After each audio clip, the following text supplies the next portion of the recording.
Welcome to episode 741 of Apartment Hacker. This is Mike Bird of Apartment Hacker. It's my mission to tease out human potential in the multifamily space.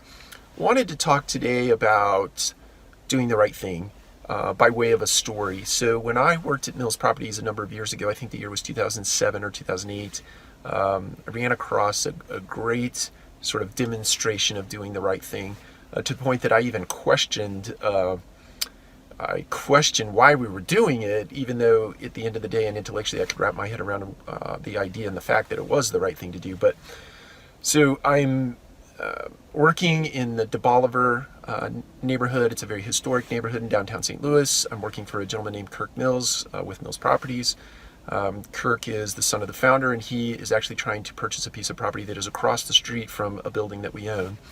And in the process of doing so, as many of you know, you go through a due diligence period. In this particular due diligence period, we tore up a parking lot to do an environmental test because the history of the property, there was a gas station there a long time ago, so they wanted to make sure that there was no contaminants that would be very costly to remedy after the fact, after you owned the property. So he dug up the parking lot and did his due diligence. We discovered that it didn't pass the environmental test, and so we didn't want to buy the property. So he quite obviously put the parking lot back together, put a brand new parking lot in. It was a very small patch, but put a new parking lot back in, sealed it, striped it, made it look brand new.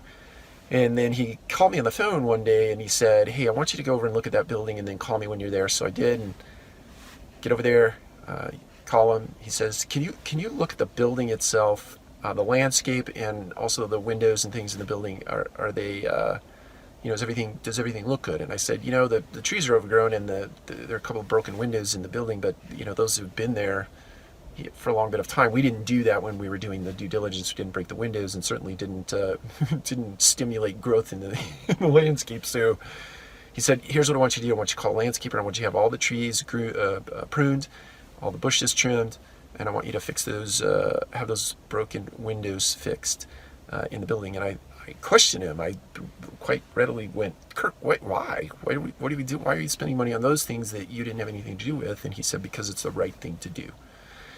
And you might argue you might even side with me that why would you do that sort of thing? But for Kirk, for his true north, putting it back better than it was before was doing the right thing. That was his definition of doing the right thing. And so there are a million different scenarios that you are faced with over a lifetime, or that by extension, your organizations are faced with over a lifetime. And my encouragement to each and every one of you is always default to doing more than you're asked for under the premise of doing the right thing. Take care. We'll talk to you again soon.